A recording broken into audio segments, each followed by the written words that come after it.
Good afternoon, I'm Joe. Apologies that this isn't a live broadcast, but I hadn't realised that you needed to have a YouTube channel set up for 24 hours before you could do a live broadcast. So I've done this as a recording, but that means I'll be online and watching this with you. So if you get any questions along the way, anything you want to ask, just drop it in the comments box below and I'll try and answer those as we go along. I'll also be around for another 10-15 minutes after the lecture, and I'll answer any questions you've got, or if you've got any suggestions for any other points of writing that you might want some help with, put those in too, and I'll consider that for future broadcasts. So I wrote this book without having written anything really before in my life in terms of fiction, and I just started writing, didn't really have a clue where I was going, didn't know where I was going to lead. Probably been doing it for about 3 months before I realised I needed a structure and I needed something to help me guide where the book was going to go. Being a military guy, it's always good to have a plan. You need to sort of know where you're going, have some direction. So I started doing some research and I read a book called Writing Fiction for Dummies by Inga Mason and Economy. Really good book, really helpful. And it was there that I learned about the 7 levels of a story, and that's how you're supposed to structure a book when you're writing one. So this is relevant not just for writing novels, but if you're doing the BBC 500-word stories or a story for school, then that'll really help you. I find my kids, when they're writing stories, they just start writing, and they don't really have any strategy for what's happening. It's one thing leads to another, and it kind of becomes a fairly dull and then, which is something you really want to avoid. So using this structure of the 7 layers can give you a strategy and a plan for how you're going to write your book, whether that's short or long. So let's have a look through these 7 levels of the story. Each of these levels of the story can be described in one sentence. So you can describe the whole book all the way at the very top, the whole plot in one sentence. The acts, the chapters, all those levels there, and when you're coming up with your plan, it's really key to do that so you know how you're encapsulating those different layers. So the story in a sentence is the first one, and you want to be able to say what you're trying to get across in one sentence, so you've got that strategic level understanding of what your story is all about. And once you've come up with that, which isn't as easy as it seems, because you'll start to put your ideas down, and you'll end up wanting to start writing what's happening at a very sort of low level. Try and avoid that. Try and keep it to one or 2 lines on a piece of paper, a short sentence that describes what the character does in essence to get to the end. Once you've done that, you can break it down a bit further. So you move to the second layer, which is the 3 acts. In simple terms, it's the start, middle and end. And to break up the start, the middle and the end, you have 2 major incidents that are going to happen in your story. This is a typical format for a successful story. So you start by introducing your characters and the land that they're in, whether that's real or made up. And something's going to happen, some big incident's going to happen, and your character's going to need to do something about it. So that the start and the middle are separated by the first big event. The middle of the story is basically where your character is going to go on their adventure and try to complete whatever mission you're going to set for them with your storyline. And typically, to keep the book interesting, something huge and massive is going to happen towards the end of the book that's going to create havoc and cause a real disaster for your hero or heroes or heroines. So that then causes the second break, and the third act is how your characters get over that massive incident and reach the conclusion of their story. Now, depending on the length of your story, your 3 acts will either be broken down into chapters, or you might skip the chapters and move straight down to scenes. Depends. If you're doing a 500-word story, you're not going to be having chapters, unless your chapters are your start, middle and your end, and in which case you're already at that step. So your chapter will basically be a nice size phase of the story. You should be able to identify, if you're writing a long story, you'll know where your chapters are. It happens quite naturally. I didn't think it would. I thought I'd have to be going through and looking for breaks when I was writing my first story. But it becomes fairly evident that something's happened. You've reached the end of a major point, and that's where you put your break in. So that's your chapters. So moving on, within each chapter you'll have a number of scenes. It might be one if it's something very straightforward and it's one person doing something on their own. Then a chapter might well just be one scene. But then there could be really complex situations where you have several characters having several discussions all about a similar sort of thing that all is kept within one chapter. But each time the scenario moves on a little bit within that chapter, you'd break that down into another scene. Typically, I put an extra character return in my text to denote that when I change scenes, and I record that in my plan.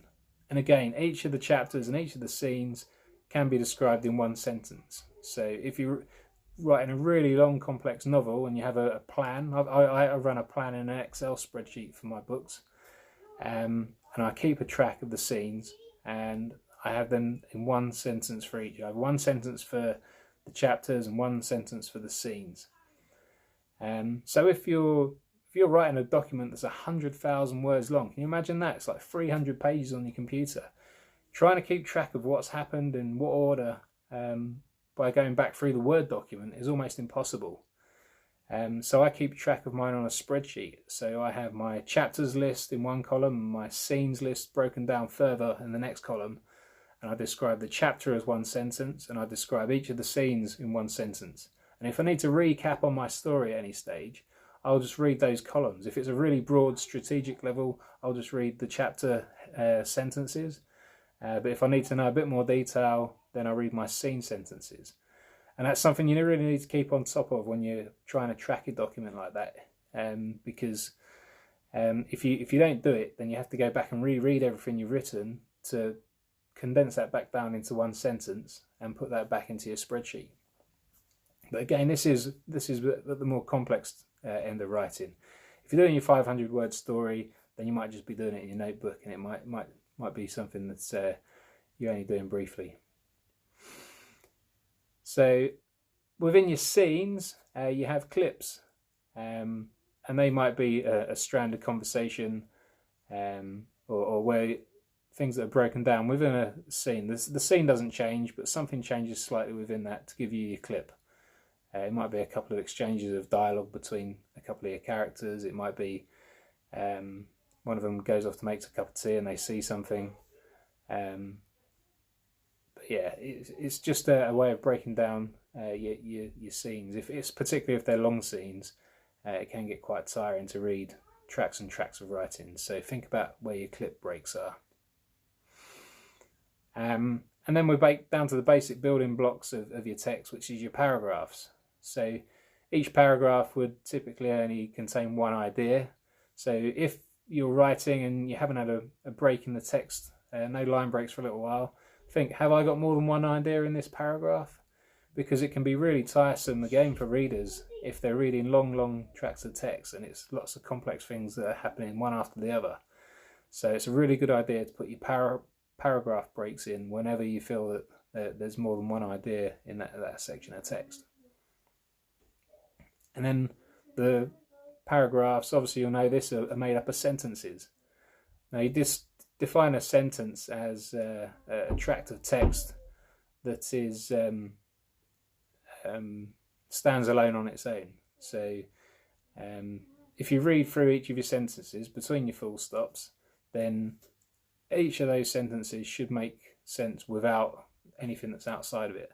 So if you read the sentence and it's not complete and it doesn't make sense if there's no other text around it, probably means you should rather be using a comma rather than a full stop at the end or the beginning of it to get that complete sentence within it. And again, if it's two sentences that kind of feel like separate ideas but are really well related to each other and one doesn't really work without the other, you might need a semicolon. I'm not the literary genius. I wouldn't say I've got degree level English, So it might be something you need to ask your English teacher about, or maybe your parents, if they're that way inclined. But yeah, just bear that in mind when you're structuring your sentences and your paragraphs together. Obviously, we can break it down further into words, but that's getting a bit borderline ridiculous. But they are essentially your 7 levels of story, and hopefully by keeping track of those, you can, planning them out, you can set yourself up with a really good story that'll be interesting to read. So just to make sure we've got that, I'm going to run through a bit of a worked example. I delivered a version of this lesson to my daughters yesterday. They gave me some really harsh feedback, really gave me a beasting, and yeah, one of the things they said was it needed an example. So myself and my oldest, we had a go at writing a little story, or planning a little story, so I'm going to use that as the example. So the example is, we're going to call it Charlie's Adventure. So Charlie's Adventure in one sentence. Hopefully you'll be able to see this, and I'm not going to knock my board over. Charlie is transported into a dinosaur world and finds her way home with the help of a caveman. So that is it. That's the whole thing that's going to happen. And straight away, my daughter, she started telling me about what was going to happen. Oh, the dinosaur's going to pick up Charlie and drop her into a cave or a volcano, and then she's going to walk down a passage. And I said, whoa, this is really fine detail. This is brilliant. If you've got an idea, write it down.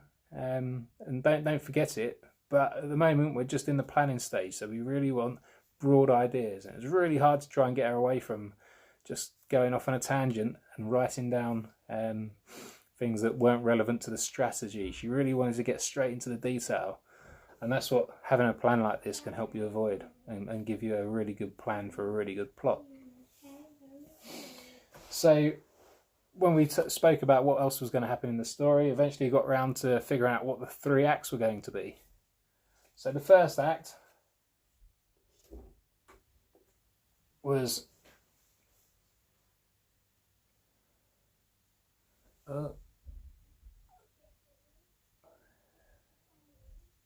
Charlie's helping with jobs around the house, and then steps through a door into a dinosaur world. So that was the very start of the story. So I haven't gone into the detail of what sort of housework Charlie's doing, or what part of the house. It's really just top level planning of what's happening.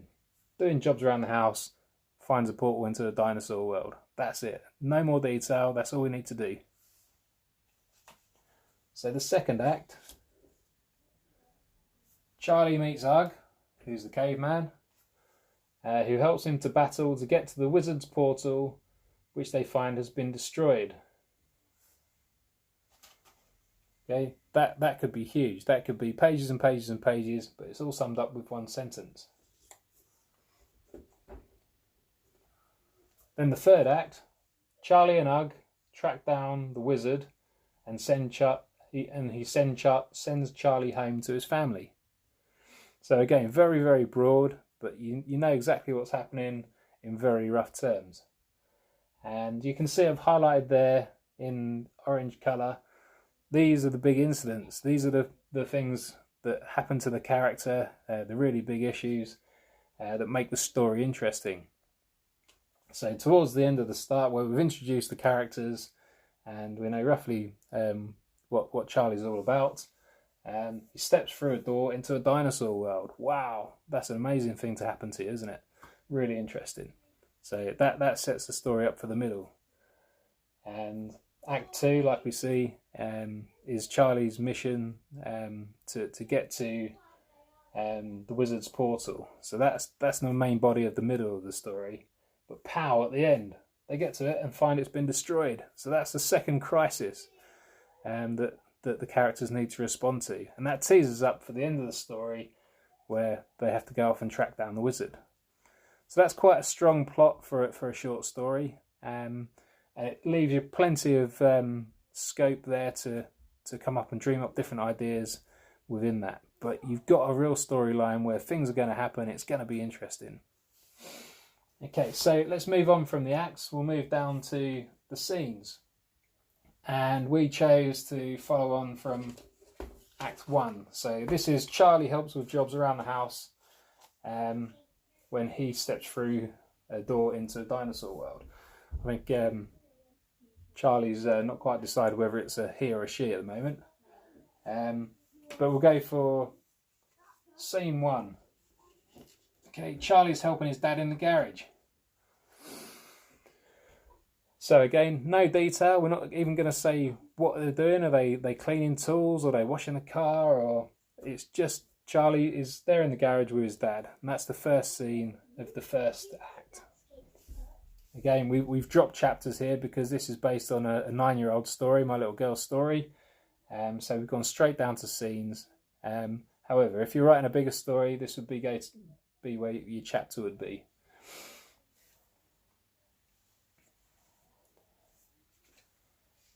Scene 2. Charlie helps his mum baking, but spills the cake mixture. So that shows that Charlie's gone from doing one thing to another. And the main thing that happens in that scene is the fact that they spill the cake mixture. Now that's important because that's going to help move the story along.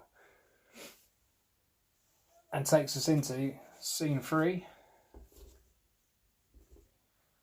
Charlie goes to the basement to find cleaning products, but finds an old door instead. So no detail again, just he's gone from one place to another. And the main thing that's going to happen in that scene is the fact that he finds this door, which, no spoilers, but that's going to be the portal into the dinosaur world. Okay, so again, now breaking down the scenes, we chose to use scene 3 for our example. So let's go down another level. So the scene will be a number of paragraphs that are going to describe what's happening in that scenario. So paragraph 1, Charlie walks down the stairs, and in brackets there, describe the basement.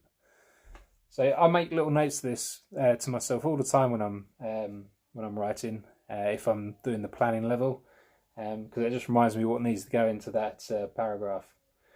So that paragraph, it'll be a few lines. Charlie walks down the stairs, it's dark, it's a bit smelly, so you just really describe the what's going on. And again, this level of planning really helps you to make sure you do all that. Paragraph 2, Charlie looks for the cleaning kit. Now describe some of the things that he does find. So we're not going to go straight to the portal. We've got this paragraph to describe things that are in the basement. Probably things that have been lost for a while and things that remind him of things he's done. You can really use that paragraph to bring the story and the character to life. Then the third paragraph, Charlie finds the door, opens it and wonders whether he should go through it. Do you step through the door into the dinosaur world? Well, that's the question. And again, so that completes the scene, and that's as far as I'd go in my planning level. We know that underneath this we have our sentences, and that's more English teacher level than it is for me to talk you through how to construct your sentences. But all based, each sentence in the paragraph based on one idea. Okay, I think it's key to remind you at this point, this is just a framework. So if you come up with a plan and it's brilliant and you think it's great, that is just a plan. And we say in the army, no plan survives contact with the enemy. And no plan in this case survives contact with a keyboard or your pen. So just because you've written something in your plan, if you have a much better idea as you're writing, and the story goes off in a different direction, then change your plan. Don't feel that just because you've made a plan you have to stick to it. No one in the army ever does, and that's for sure. The other thing, you might want to, like I said, my little girl, she had brilliant ideas about what was going to happen in her story, and although it wasn't relevant for the plan, if they're really good ideas, you want to get them written down, so not in your plan, but get your keyboard or your pad and just write those ideas down and capture them. The worst thing you can ever do is have a brilliant idea, not write it down, and then when you go to write it down, you've forgotten half of it, or the words that you really wanted to use have gone from your head. Yeah, so you can use this technique to think strategically and build down. But it does work in reverse as well. Like I say, you get those brilliant ideas. You might have the idea for the story just based on what's going to happen at the end. The book I'm writing at the moment, I had the idea for the final scene, and that is what I've built the whole book plan on. So I've had to work backwards. So it's not always straightforward. So I hope you've enjoyed this. Hope it's been useful. If you've got any questions, please put them in the comments box on YouTube, and I'll be online for the next 10-15 minutes to answer those. Please share this as well. It's online forever now, so it can be shared. If you found it useful and you think your friends might like to see it, please pass it on. Thank you very much. If you've got any other ideas, if you'd like to know anything else about putting a book together, again, drop the comments in below, and maybe we'll have another session in a few weeks' time or a few days' time.